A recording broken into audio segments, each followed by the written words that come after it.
Lisa stared at the ceiling of her small apartment bedroom, feeling like the world was falling apart. Her head pounded like someone was hitting drums inside her skull, and every muscle in her body ached. She tried to sit up, but dizziness made her fall back onto the pillow. The fever was getting worse, not better. No, no, no, she whispered to herself, looking at the clock on her nightstand. It was already 9 in the morning, and her job interview was at 2 o'clock. This was the interview she had been preparing for weeks. The one that could change everything for her and her 8-year-old daughter, Maya. 3 months ago, Lisa had lost her job at the local grocery store when they had to cut staff.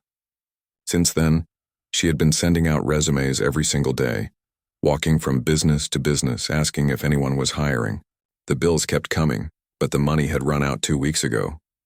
She had already asked her landlord for more time to pay rent, and he had given her until the end of this week. Yesterday, when the phone rang and the woman from Peterson Marketing said they wanted to interview her for their receptionist position, Lisa had almost cried with relief. She had spent the entire evening practicing what she would say, ironing her only good dress, and making sure she knew everything about the company. Now she was too sick to even stand up. Maya appeared in the doorway, holding a glass of water and looking worried. The little girl had always been mature for her age, but losing her father in a car accident 2 years ago had made her grow up even faster. "Mom, you look really sick," Maya said, setting the water on the bedside table. "Your face is all red and you're breathing funny." Lisa tried to smile, but it felt weak. "I'll be okay, baby. Just need to rest a little bit. But what about your important meeting today? You said it was going to help us keep our house." The words hit Lisa like a punch in the stomach. She had tried so hard to shield Maya from their money problems. But kids notice everything. Maya knew they were struggling. She had seen her mom counting coins to buy groceries and had heard the worried phone calls with the landlord. "I'm going to have to call and tell them I can't come today," Lisa said, her voice breaking. "Maybe they'll let me come another day." But deep down, she knew that probably wouldn't happen. Companies got dozens of applications for every job. If she couldn't even show up for the interview, they would just move on to the next person. This was her chance, and she was going to lose it because she got sick at the worst possible time. Maya sat on the edge of the bed, looking thoughtful. "Mom, tell me about the job again. What were you going to say to them?" Even though she felt terrible, Lisa found herself explaining once more. She told Maya about Peterson Marketing, how they helped other businesses advertise their products. She explained that the receptionist job meant answering phones, greeting visitors, and helping with paperwork. She talked about how the company seemed nice from their website, and how the salary would be enough to pay their bills and maybe even save a little money. "And you know all about this company already?" Maya asked. "I've been studying about them for days. I know the names of the boss and the managers. I know what kind of work they do. I even know they just opened a new office last year." Maya nodded seriously, like she was taking notes in her head. Lisa closed her eyes, feeling exhausted just from talking. The fever was making her feel confused and weak. She needed to call Peterson Marketing soon and cancel the interview.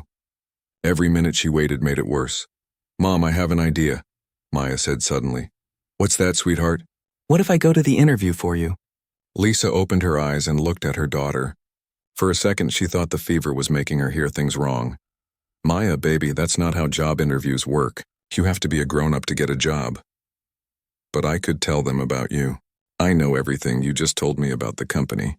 And I know how hard you work and how good you are at talking to people." Lisa wanted to laugh, but she also felt like crying. Her 8-year-old daughter was trying to solve their biggest problem with the innocent logic of a child.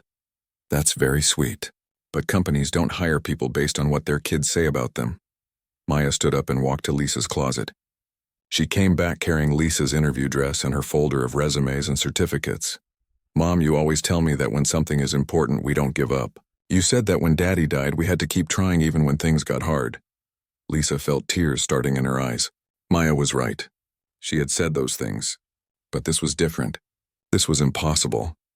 "Maya, I love that you want to help, but just let me try," Maya interrupted, which was unusual for her. She was normally a very polite child. "If I go and they say no, we're not any worse than we are now. But what if they listen to me? What if they understand?" Lisa watched as her daughter carefully folded the dress and gathered the resume papers. Maya's face was determined in a way that reminded Lisa of her late husband. He had been the kind of person who never gave up, who always found a way to make things work. Maya, even if you could somehow get there by yourself, which you can't, they would just send you home. Mrs. Johnson next door can drive me. She offered to help us anytime we needed it, and I'll be very polite and explain everything clearly. The idea was crazy, completely crazy. But as Lisa lay there, feeling sicker by the minute and watching their last hope slip away, she started to wonder if crazy might be exactly what they needed. Maya was already putting on her best dress, the blue one with small flowers that she wore to church. She was moving with the kind of purpose that adults usually had, not children. Maya. Wait, Lisa called weakly, but her daughter was already at the bedroom door, holding the folder of documents like it was a treasure. Don't worry, Mom. I'm going to tell them exactly why you're the best person for this job, and I'm going to make sure they know how much we need this. Before Lisa could say anything else, Maya was gone, her footsteps quick and determined as she headed toward the front door. A few minutes later, Lisa heard Mrs. Johnson's surprised voice in the hallway, followed by Maya's clear, confident explanation of her plan. Lisa closed her eyes and wondered if she was making the biggest mistake of her life by not stopping her daughter. But she was too weak to get up, and part of her, a small, desperate part, hoped that somehow, Maya's pure determination might create the miracle they needed. Though tall glass building looked like something from a movie to Maya. She had never been inside such a fancy place before. Mrs. Johnson had driven her downtown and offered to wait in the car, but Maya had politely said she could handle this by herself. Now standing on the sidewalk looking up at all those floors of windows, she felt a little scared for the first time. But then she thought about her mom lying in bed with that worried look in her eyes, and Maya straightened her shoulders. She was here to do something important. Her mom needed this job, and Maya was going to make sure the people inside understood that. The lobby was even more impressive than the outside. Everything was shiny marble and gold, with huge plants in corners and soft music playing from somewhere she couldn't see. Maya had never seen anything so fancy, but she tried to act like she belonged there. She walked up to the big reception desk where a woman with perfect hair and bright red lipstick was typing on her computer. "Excuse me," Maya said, standing on her tiptoes so she could see over the tall counter. The woman looked down and did a double take. "Oh, hello there, sweetie. Are you lost? Where are your parents?" Maya took a deep breath and tried to sound as professional as possible, the way she had heard her mom practice for phone interviews. "I'm here for the 2 o'clock interview with Peterson Marketing. My mom is Lisa Rodriguez, but she's very sick today, so I came instead." The receptionist just stared at her for a long moment. Maya could tell the woman was trying to figure out if this was some kind of joke. "I'm sorry, honey, but I think there's been a misunderstanding. Job interviews are for adults only. Is your mom in the car outside? Maybe she can reschedule." "No, she's at home with a fever. She can't reschedule because we really need this job." Maya opened her small backpack and pulled out the folder with her mom's resume. "I know all about my mom's work experience, and I studied the company website. I can tell them everything they need to know." The woman behind the desk looked completely confused now. She glanced around the lobby like she was hoping someone would come help her figure out what to do. "Sweetie, that's very nice that you want to help your mom, but this isn't how job interviews work. Adults have to come for their own interviews." Maya felt a sinking feeling in her stomach, but she wasn't ready to give up yet. "Could I please just talk to someone for a few minutes? My mom has been out of work for 3 months, and we might have to move away if she doesn't get a job soon. I promise I won't take up much time." There was something in Maya's voice that made the receptionist pause. Maybe it was how polite but serious she sounded, or maybe it was the way she held that folder like it contained the most important thing in the world. Let me call upstairs and see what they say," the woman said finally. Maya nodded and stepped back from the counter. She found a chair in the waiting area that was so big her feet didn't touch the floor when she sat down. While the receptionist made her phone call, Maya opened the folder and looked through her mom's. Resume one more time. She wanted to make sure she remembered everything correctly. She could hear the receptionist talking in a low voice, and then the woman's voice got a little louder with surprise. "Are you serious? Okay, I'll tell her." A few minutes later, another woman came down in the elevator. This one was wearing a business suit and had glasses hanging from a chain around her neck. She walked over to where Maya was sitting. "Hello there.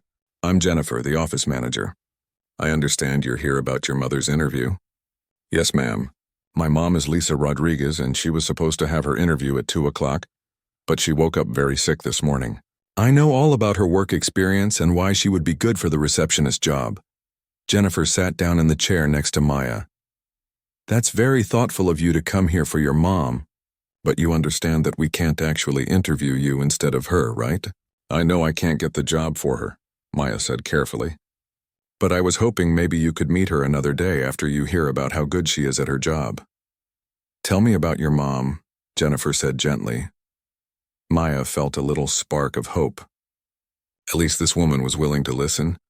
My mom worked at Garcia's market for 5 years before they had to let people go. She was never late even one day, and she was really good with customers. Mr. Garcia always said she was his best worker. She can count money really fast and she knows how to use computers and answer phones. Jennifer nodded, encouraging Maya to continue. She's been taking classes online to learn more about office work even though we don't have much money. She stays up late studying after I go to bed. And she's really nice to everyone she meets. When our neighbor Mrs. Chen was in the hospital, my mom brought her groceries and helped take care of her cat. That does sound like she's a very responsible person, Jennifer said. She is, and she really wants this job. Not just because we need money, but because she wants to work somewhere nice where she can help people and learn new things. Jennifer was quiet for a moment, looking at Maya with a thoughtful expression. How old are you, sweetheart? I'm 8, but I'll be 9 next month.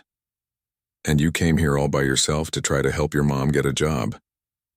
Mrs. Johnson drove me, but yes, I came by myself. My mom doesn't know how brave I am, but I wanted to show her. Just then, the elevator opened again, and a man in an expensive-looking suit stepped out. He was tall and had gray hair, and something about the way Jennifer suddenly sat up straighter told Maya this was someone very important. Jennifer, what's this I'm hearing about a child in our lobby asking for a job interview? The man asked as he walked over. Mr. Peterson, this is Maya. Her mother was scheduled for an interview this afternoon, but she's ill. Maya came to advocate for her mother. Mr. Peterson looked down at Maya with curious eyes. Is that so? Maya stood up quickly and held out her hand the way she had seen adults do. It's nice to meet you, Mr. Peterson. I'm Maya Rodriguez, and I'm here to tell you about my mom, Lisa. The man seemed surprised that she knew his name, and that she offered to shake his hand. He bent down and shook her small hand very seriously. Well, Maya Rodriguez, this is certainly the most interesting thing that's happened in my office today. Jennifer, why don't we go upstairs and hear what Maya has to say about her mother? Maya felt her heart jump with excitement. They were going to listen to her. She gathered up her folder and followed the 2 adults to the elevator, trying not to show how nervous and excited she was at the same time. The elevator ride felt like it took forever, even though it was only going to the 15th floor. Maya watched the numbers light up one by one, and with each floor she felt her heart beating faster. She had never been this high up in a building before. When the doors opened, she saw a hallway with thick carpet and paintings on the walls that looked like they belonged in a museum. Mr. Peterson's office was bigger than Maya's entire bedroom at home. He had a huge wooden desk, bookshelves that went all the way to the ceiling, and windows that showed the whole city spread out below. Maya tried not to stare, but she had never seen anything like it. Please, have a seat, Mr. Peterson said, pointing to a leather chair in front of his desk. Maya climbed up into the chair, which was so big that she had to scoot all the way back to rest against the backrest. Her feet dangled in the air, but she tried to sit up straight and look professional like her mom had taught her. Jennifer sat in the chair next to her, and Mr. Peterson went around to sit behind his big desk. For a moment, nobody said anything, and Maya wondered if she was supposed to start talking first. So, Maya, Mr. Peterson said finally, I have to admit, in 30 years of running this company, I've never had someone's daughter come to represent them in a job interview. This is definitely a first.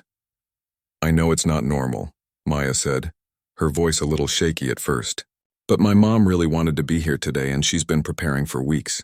She studied your whole company and practiced what she was going to say.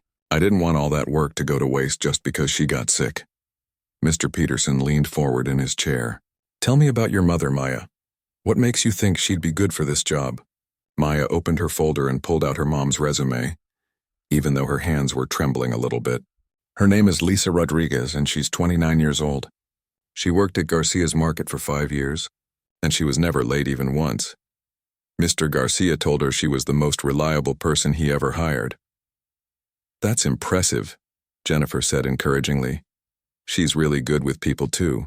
When customers were upset or confused, she always knew how to help them feel better. And she can count money really fast without making mistakes. Mr. Garcia let her handle the register during the busy times because he trusted her so much. Mr. Peterson nodded. What happened at the market? Why did she leave? Maya's face got a little sad. They had to close down part of the store and let some people go. It wasn't because she did anything wrong. Mr. Garcia cried when he had to tell her she couldn't work there anymore. He wrote her a letter saying she was the best employee he ever had. Do you have that letter? Mr. Peterson asked. Maya quickly flipped through the papers in her folder. Yes, right here. She pulled out a folded piece of paper and handed it across the big desk. Mr. Peterson read the letter carefully while Maya waited nervously. She watched his face, trying to figure out what he was thinking. But grown-ups were hard to read sometimes. This is quite a recommendation, he said finally. Mr. Garcia speaks very highly of your mother's work ethic and character. She's been looking for a new job for 3 months, Maya continued. She sends out applications every day and walks around to different businesses asking if they're hiring. She never gives up even when people say no. That shows determination, Jennifer said. And she's been taking classes on the computer at night to learn more about office work. She knows how to use Excel and Word and all those programs. She stays up really late studying even when she's tired because she wants to be ready for a job like this one. Mr. Peterson looked at some of the certificates in Maya's folder. I see she's completed several online courses. That's impressive for someone who's been unemployed. Maya felt a little more confident now. They seemed to be listening carefully to everything she said. My mom is also really good at answering the phone. She has a nice voice and she's always polite to everyone. When people call our apartment, even if they have the wrong number, she's still nice to them. That's an important skill for a receptionist, Mr. Peterson said with a small smile. And she's really organized. She keeps all our important papers and files and she never loses anything. Our apartment isn't very big, but she makes sure everything has its place. Maya paused for a moment, then decided to share something more personal. Mr. Peterson, can I tell you something else about my mom? Of course. 2 years ago, my dad died in a car accident. It was really hard for both of us, but especially for my mom because she had to figure out how to take care of me by herself. But she never gave up. She worked extra hours at the market, and she always made sure I had everything I needed for school. The office got very quiet. Maya saw Jennifer wipe her eyes with a tissue. She reads to me every night, even when she's tired, and she helps me with my homework, even with the math problems that are hard for her too. She always tells me that no matter what happens, we have to keep trying and never give up. Mr. Peterson leaned back in his chair, looking thoughtful. Maya, why is this job so important to your mother? Maya felt tears starting in her eyes, but she tried to be brave. We might have to move away if she doesn't find work soon. The landlord said we have until the end of this week to pay our rent. My mom tries to hide it, but I know she's scared. And what about you? Are you scared too? Maya nodded. Yes, but I'm more scared for my mom. She tries so hard to take care of me, and I don't want her to think she's failing. She's the best mom in the world, and she deserves a chance to show how good she is at working. Mr. Peterson stood up and walked over to the window, looking out at the city below. Maya wasn't sure if she had said something wrong. Maya, he said without turning around, do you know what I do here at this company? You're the boss of everyone. You make the important decisions. He turned back to face her. That's right. And in all my years of making decisions, I've learned that the most important thing about a person isn't what's written on their resume. It's their character. It's whether they're honest and hardworking and loyal. Maya nodded, not sure what he was getting at. Your mother raised a daughter who would come to a business office by herself to try to help her family. That tells me more about your mother's character than any job application ever could. Does that mean? Maya started to ask, but she was afraid to finish the question. Mr. Peterson smiled for the first time since she had met him. Maya, I think your mother and I need to have a proper conversation, but not today when she's sick. Jennifer, please call Mrs. Rodriguez and schedule an interview for early next week when she's feeling better. Maya felt like she might fall out of her chair with relief and excitement. Really, you'll meet with her? Anyone who could raise such a brave, thoughtful daughter deserves a chance to show what she can do. Lisa stared at her phone in complete disbelief. She had listened to Jennifer's voicemail 3 times, and she still couldn't quite believe what she was hearing. Mr. Peterson himself wanted to reschedule her interview for the following Tuesday, Not only that, but Jennifer had mentioned that Maya's visit had been quite impressive. Maya, Lisa called from her bedroom, where she was finally starting to feel human again after 3 days of fever and chills. Her daughter appeared in the doorway, looking a little guilty, but also proud. "Yes, Mom. Sweetheart, we need to talk about what you did on Monday." Maya came and sat on the edge of the bed. "Are you mad at me?" Lisa looked at her 8-year-old daughter and felt a mix of emotions she couldn't even name. Fear, pride, worry, gratitude, they were all jumbled together in her chest. "Maya, what you did was incredibly brave, but it was also very risky. You could have gotten in trouble, or they could have called the police, or—" Lisa stopped herself. The truth was, she didn't know whether to hug Maya or lecture her, but it worked, didn't it? "They want to meet with you now." Yes, it worked. But Maya, you can't just go to business offices by yourself. What if something had happened to you? Maya looked down at her hands. "I knew Mrs. Johnson was outside in the car, and I was really careful to be polite and not cause any trouble." Lisa sighed. "Tell me exactly what happened up there." For the next 20 minutes, Maya told her mother everything. She described the fancy lobby, the elevator ride, Mr. Peterson's huge office, and every word of their conversation. Lisa listened with growing amazement as Maya recounted how she had presented the resume, shared the letter from Mr. Garcia, and even talked about their financial struggles. "You told them about your father?" Lisa asked quietly. "I thought it was important for them to understand why this job means so much to us."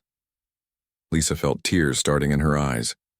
Her daughter had shared their most personal pain with complete strangers, all to try to help their family. It was heartbreaking and beautiful at the same time. "Maya, I need you to promise me that you'll never do anything like this again without talking to me first. I promise." "Mom, but I'm not sorry I did it." Lisa pulled Maya into a hug. "I'm not sorry either, baby. I'm just scared about what could have gone wrong." The rest of the week crawled by slowly. Lisa spent her time preparing for the interview even more carefully than before. She researched everything she could find about Peterson marketing, practiced answering questions in front of the bathroom mirror, and ironed her dress twice to make sure it was perfect. But underneath all the preparation, she was nervous about something else entirely. What expectations had Maya created? What if she couldn't live up to whatever impression her daughter had made? What if Mr. Peterson was disappointed when he met the real Lisa Rodriguez instead of the perfect mother Maya had described? Tuesday morning came too fast and too slow at the same time. Lisa woke up early, even though her interview wasn't until 10 o'clock. She made breakfast for Maya, helped her get ready for school, and tried to act normal even though her stomach was doing flips. "You're going to do great, Mom," Maya said as she grabbed her backpack. "Mr. Peterson is really nice, and he already knows how wonderful you are." "I hope so, sweetheart. I know so. Just be yourself." After Maya left for school, Lisa had 2 hours to get ready. She showered, did her hair, put on her makeup carefully, and got dressed. Then she sat at their small kitchen table with her folder of documents, going over everything one more time. At 9:15, she caught the bus downtown. The same glass building that had impressed Maya so much looked intimidating to Lisa now. She walked through the lobby, trying to project confidence she didn't really feel. The receptionist recognized her immediately. "You must be Mrs. Rodriguez, Maya's mother." "Yes, that's right. Your daughter is absolutely delightful. We're all still talking about her visit." Lisa wasn't sure if that was good or bad, but she smiled and nodded. Jennifer came down to get her just like she had for Maya. But this time, they went straight to the 15th floor without stopping. "Mr. Peterson is very much looking forward to meeting you," Jennifer said as they walked down the carpeted hallway. Maya made quite an impression on all of us. Lisa's heart was pounding as they reached the office door. Jennifer knocked and opened it. "Mr. Peterson, this is Lisa Rodriguez." Lisa walked into the same office where Maya had sat just a week ago. Mr. Peterson stood up from behind his desk and came around to shake her hand. He was exactly as Maya had described him, tall, gray-haired, and somehow both serious and kind at the same time. "Mrs. Rodriguez, it's a pleasure to finally meet you." "Please have a seat." Lisa sat in the same leather chair Maya had used. But unlike her daughter, her feet touched the floor and she didn't have to scoot back to reach the backrest. "First," Mr. Peterson said, settling back into his own chair, "I want you to know that you have raised an extraordinary young lady." Lisa felt her cheeks get warm. "Thank you." She's pretty special, but I have to admit I was shocked when I found out what she had done. I imagine you were. In my 30 years in business, I've never experienced anything quite like Maya's visit. She was professional, articulate, and incredibly loyal to you. I hope she wasn't too much trouble. Mr. Peterson smiled. On the contrary, she was exactly the kind of trouble we need more of in this world. For the next 30 minutes, they talked about Lisa's work experience, her skills, and her goals. But Lisa noticed that Mr. Peterson seemed less interested in testing her qualifications and more interested in getting to know her as a person. He asked about her online courses, her time at Garcia's Market, and how she had managed as a single mother after her husband's death. Maya told me about your husband, Mr. Peterson said gently. I'm very sorry for your loss. Thank you. It's been difficult, but Maya and I have gotten through it together. She clearly adores you. The way she spoke about your strength and your dedication to her education was very moving. Lisa felt emotions welling up again. She's the reason I keep going on the hard days. Mrs. Rodriguez, I'm going to be direct with you. Maya's visit told me more about your character than any traditional interview could. Anyone who could raise a child with that much courage, loyalty, and compassion is exactly the kind of person I want representing my company. Lisa's heart stopped. Was he saying what she thought he was saying? The job is yours if you want it. We can discuss salary and benefits with Jennifer, but I wanted you to know that my decision was made the moment Maya walked out of this office last week. Lisa felt like she might cry, laugh, and faint all at the same time. Are you serious? Completely serious. When can you start? Lisa started work at Peterson Marketing the following Monday, and from her very first day she felt like she had found where she belonged. The office that had seemed so intimidating when Maya described it became her second home. She answered phones with the warm, professional voice that Mr. Peterson had hoped for, greeted visitors with genuine kindness, and organized files with the same care she had always used to manage her small apartment. But the best part wasn't the steady paycheck, though that certainly changed their lives. It was the way everyone at the office treated her and Maya like family. Jennifer became more than just her supervisor. She became a friend who offered advice about everything from work projects to parenting. The other employees, who had all heard the story of Maya's brave visit, went out of their way to make Lisa feel welcome. 3 months after Lisa started working, Mr. Peterson called her into his office. For a moment, Lisa worried that something was wrong, but his expression was kind as always. Lisa, I wanted to talk to you about your performance so far. I hope everything has been satisfactory, Lisa said, suddenly nervous, more than satisfactory. You've exceeded every expectation we had. Your attention to detail is excellent. Clients specifically comment on how helpful and pleasant you are, and you've already learned our systems faster than most new employees do in 6 months. Lisa felt a warm glow of pride. Thank you, Mr. Peterson. I really love working here. That's exactly what I was hoping you'd say. I have a proposition for you. Jennifer is going to be promoted to regional manager next year, which means we'll need a new office manager. I'd like you to consider taking on additional responsibilities now, with an eye toward that position. Lisa's mouth fell open. You want me to become office manager? Eventually, yes. With the right training and experience, I think you'd be perfect for the role. It would mean a significant salary increase and opportunities for professional development. Lisa thought about Maya, about their little apartment, about all the dreams she had put on hold when her husband died. I would love that opportunity. Over the following months, Lisa threw herself into learning everything she could. She took evening classes in business management, studied during her lunch breaks, and asked Jennifer 1,000 questions about running an office. Maya watched her mom's confidence grow day by day, and Lisa could see that her own determination was teaching Maya valuable lessons about hard work and perseverance. But Mr. Peterson's kindness extended beyond just Lisa's career. When he learned that Maya was struggling with math at school, he quietly arranged for one of the company's accountants to tutor her twice a week. When Maya's birthday came around, the entire office celebrated with cake and presents, and when Lisa mentioned that she wanted to save money for Maya's future college education, but wasn't sure how to start, Mr. Peterson connected her with a financial advisor who helped her set up a savings plan. Why are you doing all this for us? Lisa asked him one day when he had stayed late to help her understand a complicated budget report. Mr. Peterson leaned back in his chair and smiled. Lisa, I've been successful in business for a long time. But success doesn't mean much if you're not using it to help good people achieve their dreams. Maya reminded me of something I had forgotten. What's that? That courage comes in many forms.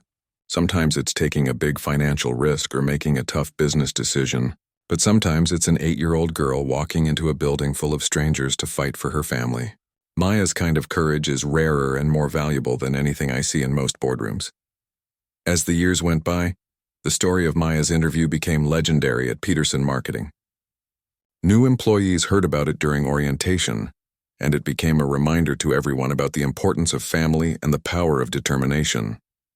Maya herself grew from a brave little girl into a confident teenager who understood that taking calculated risks for the people you love isn't just acceptable, it's necessary. When Maya turned 16, she got her first part-time job working at the company during summers and school breaks. She had grown up around the office, and everyone there had watched her develop from the scared but determined 8-year-old who had once sat in Mr. Peterson's big leather chair into a poised young woman with her mother's warmth and her own natural leadership skills. "Do you ever regret what you did that day?" Lisa asked Maya one evening as they sat at their kitchen table. They had moved into a larger apartment years ago, but they still did Maya's homework at the same small table where Lisa had once counted coins to buy groceries. "Which part?" Maya asked, looking up from her college application essays. "Coming to the office that day. It was such a risk." Maya put down her pencil and looked at her mom seriously. "Mom, that day taught me the most important lesson of my life." "What's that?" "That when something really matters, you don't wait for permission to fight for it. You don't wait for the perfect moment or the perfect plan. You just do what needs to be done." Lisa felt tears in her eyes, just like she had so many times over the years when Maya said something that reminded her how wise her daughter had become. "I'm proud of you. You know," Lisa said. "I learned everything from you, Mom. You taught me that giving up isn't an option when your family needs you." When Maya graduated high school as valedictorian, Mr. Peterson was there in the audience alongside Lisa. He had watched Maya grow up, had mentored her through her first jobs, and had even written one of her college recommendation letters. In her graduation speech, Maya told the story of her mother's job interview, though she had never shared the details publicly before. 8 years ago, Maya said to the packed auditorium, "My mom got sick on the day of the most important job interview of her life. I was 8 years old and I thought I could solve the problem by going to the interview myself." The audience chuckled, but Maya's voice grew more serious. "What I learned that day wasn't that children can get jobs for their parents. What I learned was that when you love someone, you find the courage to do things that scare you. My mom had been doing that for me my whole life, and that day, I finally understood what real courage looked like." After the ceremony, Mr. Peterson pulled Maya aside. "You know, that little girl who walked into my office 8 years ago changed my company in ways she never could have imagined." "How so?" "She reminded all of us that business isn't just about numbers and profits. It's about people and families and giving everyone a chance to show what they're capable of. We've hired dozens of people since then who might not have gotten opportunities elsewhere, all because a brave little girl taught me to look beyond resume papers and see the person underneath." Maya smiled. "I just wanted to help my mom. And in helping your mom, you helped a lot of other people too. That's the thing about courage, Maya. It spreads. When one person is brave enough to take a stand, it gives others permission to be brave too." As Maya headed off to college that fall with a full scholarship she had earned through years of hard work, Lisa reflected on how much their lives had changed since that day when she lay sick in bed, thinking their last hope was slipping away. Maya's simple act of love had not only saved their family, it had taught both of them that sometimes the smallest acts of courage can create the biggest changes in the world.